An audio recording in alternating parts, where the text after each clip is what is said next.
श्रद्धा case के आरोपी आफताब का नार्को आज नहीं होगा। एफएसएल टीम के assistant director doctor Sanjeev Gupta के मुताबिक नार्को टेस्ट की प्रक्रिया शुरू हुई, लेकिन दिल्ली पुलिस ने रिक्वेस्ट भेजी थी। नार्को के पहले कुछ पैरामीटर होते हैं जैसे मेडिकल करवाना और बहुत कुछ, ये सब कुछ काम क्योंकि अब हो रहा है, लिहाजा नार्को आज नहीं होगा। तो ये एक बहुत बड़ी खबर है क्योंकि शुरुआत में कहा गया कि मेडिकल टेस्ट होगा और उसके बाद नार्को होगा। फिलहाल नार्को टेस्ट के जरिए पुलिस को काफी लीड मिल सकती है, ऐसा माना जा रहा था। आज तक की डॉक्टर संजीव गुप्ता से बातचीत हुई है, बातचीत भी सुनाते हैं। हमारे साथ एफएसएल के असिस्टेंट डायरेक्टर संजीव गुप्ता जी और उनके साथ ये पूरी टीम है जो श्रद्धा केस में फॉरेंसिक एविडेंस मिलेगा उसकी जांच करेगी। सर, सबसे पहले तो ये बताइए कि क्या आज नार्को टेस्ट होना है? आज इस केस का नार्को टेस्ट नहीं हो रहा है। तो ये आज तक इंडिया टुडे पर बड़ी खबर है कि आज नार्को टेस्ट नहीं होना है। अब दूसरा सवाल है कि नार्को टेस्ट क्या होता है, किस तरह के सवालात उसमें पूछे जाते हैं? देखिए, जो हमारी फॉरेंसिक साइंस है, एक लॉकार्ड प्रिंसिपल है जो आप इसको यहाँ पे देख रहे होंगे। इस लॉकार्ड प्रिंसिपल पे काम करती है कि क्रिमिनल कुछ चीजें लेके जाता है, कुछ चीजें छोड़ के जाता है। कुछ एविडेंस तो फिजिकल होते हैं जैसा कि इसमें आप देख पा रहे हैं, पर कुछ एविडेंस क्रिमिनल के माइंड में होते हैं जी। उनको उगलवाने का एक तरीका है नार्को टेस्ट। अच्छा, तो अब क्या नार्को टेस्ट कोर्ट में एडमिसेबल है? हम अपने दर्शकों के लिए जानना चाहते हैं बहुत सरल भाषा में, क्या नार्को टेस्ट की अहमियत है अदालत में? नार्को टेस्ट से पुलिस को हेल्प मिलेगी जी, इन्वेस्टिगेटिंग ऑफिसर को इससे हेल्प मिलती है। लेकिन क्या अदालत में इसकी हेल्प इन्वेस्टिगेटिंग ऑफिसर को मिलेगी इसकी। अच्छा, मेरा सवाल ये है कि क्या अब तक श्रद्धा केस में जो पुलिस ने एविडेंस कलेक्ट किए हैं, क्या वो जांच के लिए आपके पास पहुंचे हैं? ये विषय अभी कॉन्फिडेंशियल है, अभी ये पुलिस वाले ही बता पाएंगे आपको इस बारे में। अच्छा, मेरा एक और सवाल है कि आपने इस केस को बारीकी से देखा होगा, शुरुआत में एफएसएल की टीम पहुंची थी। मेरा ये सवाल है कि क्या आफताब से जानने की कोशिश पुलिस या एफएसएल की टीमें करेंगी जो इस इन्वेस्टिगेशन में हेल्प मिलेगा? क्योंकि वारदात को तो 6 महीने हो चुके हैं, मर्डर को, तो ऐसे में फॉरेंसिक एविडेंस की तो अहमियत है ही। तो क्या जानने की विशेष कोशिश? बिल्कुल हेल्प मिलेगी। हमारी फॉरेंसिक साइंस में इस तरह की प्रोविजन है कि इस तरह की जांच, अभी आप देख ही रहे नार्को टेस्ट हो रहा है, उससे काफी हेल्प पुलिस को मिलेगी। और नार्को टेस्ट की हमारी दिल्ली पुलिस से रिक्वेस्ट आ गई है। हमारे जो डायरेक्टर मैडम है उन्होंने इसके लिए आदेश दिए हैं कि इसको जल्दी से जल्दी किया जाए, पर कुछ नार्को टेस्ट के पैरामीटर्स होते हैं, उनको पहले फुलफिल करना पड़ेगा। उन पैरामीटर्स के बारे में हमारी पुलिस अधिकारियों से बात हो चुकी है और पिछले 2 दिन से इस पर काम चल रहा है ऑलरेडी, पर इसमें कुछ करने में टाइम लगता है, वो जल्दी ही आपको बता दिया जाएगा। पैरामीटर्स क्या होते हैं नार्को टेस्ट के पहले, वो बता दें।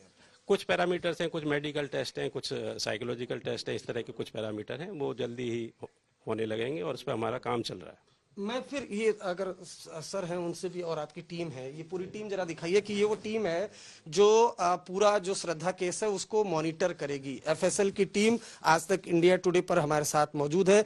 मौका वारदात पर ये टीम और टीम से जुड़े लोग आफताब के साथ उस फ्लैट पे भी पहुंचे थे, वहां पर भी पहुंचे थे जहां से बोन्स रिकवर हुए थे।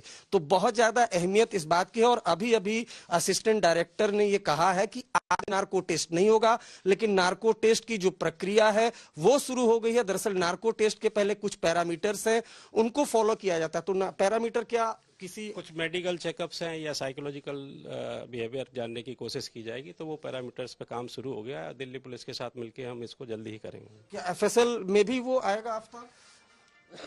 आना अभी डिसाइड नहीं है, पर आ भी सकते हैं। 2 सवाल मन में आते हैं। पहला सवाल तो ये कि अगर आज नार्को टेस्ट नहीं हुआ तो अब अगली बार कब होगा, और दूसरा, ये टेक्निकल इशू से ही हुआ है या इसके पीछे भी मनोवैज्ञानिक तरीके से कोई दबाव बनाने की कोशिश थी कि जो आरोपी है आफताब वो टूट जाए और अब ज्यादा इंपॉर्टेंट लीड देना शुरू कर दे?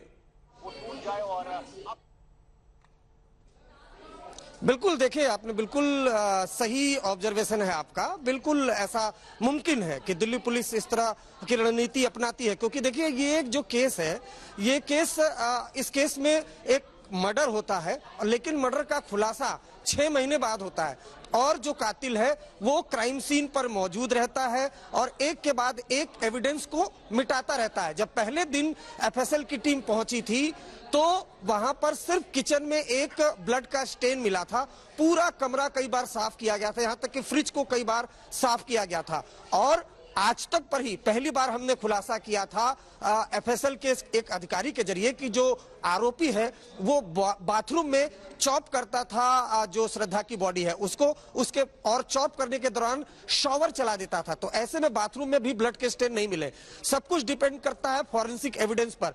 नार्को टेस्ट की कोर्ट में तो बहुत अहमियत नहीं है शुभांकर, लेकिन उसके जरिए बहुत लीड मिल सकती है दिल्ली पुलिस को, इसलिए नार्को टेस्ट कराना चाहती है। हालांकि ये केस काफी हाई प्रोफाइल है और जिस तरह का ये केस है ऐसे में दिल्ली पुलिस बहुत मुमकिन है कि और कोर्ट कस्टडी की मांग करेगी, पुलिस रिमांड की मांग करेगी। फिलहाल नार्को टेस्ट की जो प्रक्रिया है वो शुरू हो गई है, लेकिन नार्को टेस्ट करवाने के पहले कई पैरामीटर्स होते हैं, मेडिकल एग्जामिनेशन होता है जो जिसका नार्को टेस्ट कराना होता है।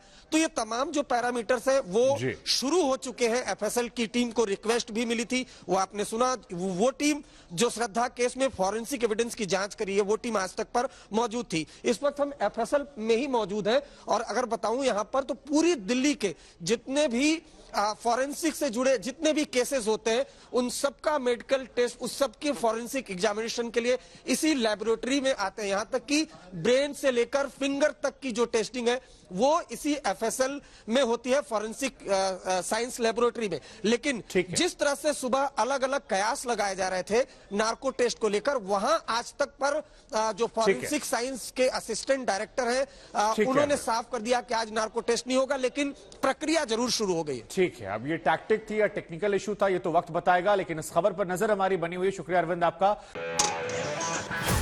कच्ची सड़क पक्की सड़क, नेता का दिल धड़क धड़क, जब चलेगी मेरी बुलेट।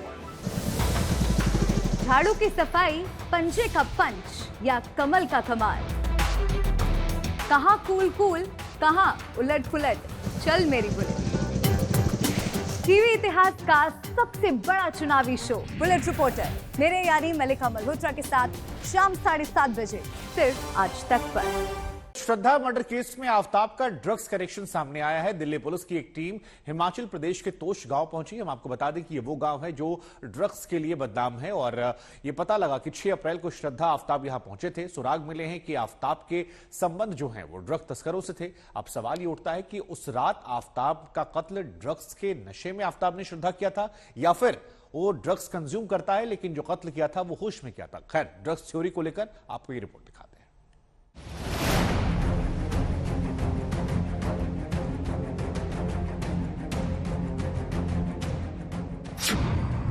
ड्रग तस्करों से जुड़ा था आफ्ताब। श्रद्धा मर्डर केस का ड्रग्स कनेक्शन। हिमाचल के तोश गांव पहुंची पुलिस। श्रद्धा मर्डर केस में बेहद सनसनीखेज मोड़ आ गया है। ड्रग सिंडिकेट से आफ्ताब का लिंक जुड़ रहा है। ड्रग सिंडिकेट से जुड़े लिंक की जांच करने के लिए दिल्ली पुलिस हिमाचल के तोश गांव पहुंची है। ये गांव हिमाचल के कसौल के बॉर्डर पर स्थित है। हिमाचल के तोश में जांच के बाद पुलिस को कुछ अहम सुराग मिले हैं। हिमाचल में पुलिस की टीम जो पहुंची है उसमें आफ्ताब ने पहले पुलिस को बताया था कि वो हिमाचल प्रदेश और उत्तराखंड गए थे। इसके बाद पुलिस ने इनके लोकेशन खंगाले और फिर पुलिस कुल्लू, मनाली, इसके अलावा 2-3 और लोकेशन जो पुलिस को मिली वहां पर किस गेस्ट हाउस में रुके, कहां वो रुके, किस तरीके से वो वहां पर घूमने गए, उनके बीच कोई झगड़ा तो नहीं हुआ, उन्होंने ड्रग्स तो नहीं ली, ये सारी चीजें पुलिस अब जानकारी जुटाने की कोशिश कर रही है। और इसके लिए वो तमाम होटल्स, उन तमाम गेस्ट हाउस पुलिस की टीम पहुंच रही है और वहां से मैनेजर हैं, जो लोग रूम सर्विस वाले हैं, जिन लोगों ने भी इनको देखा या जिन किसी से भी इनका किसी तरीके का कोई संवाद हुआ था, हर उस शख्स को पुलिस तलाश रही है। दरअसल दिल्ली पुलिस को जब पता चला कि श्रद्धा और आफ्ताब हिमाचल उत्तराखंड के दौरे पर गए थे तो उसने जांच आगे बढ़ाई। इस दौरान पता चला कि दोनों हिमाचल के तोश में कुछ दिन रुके थे।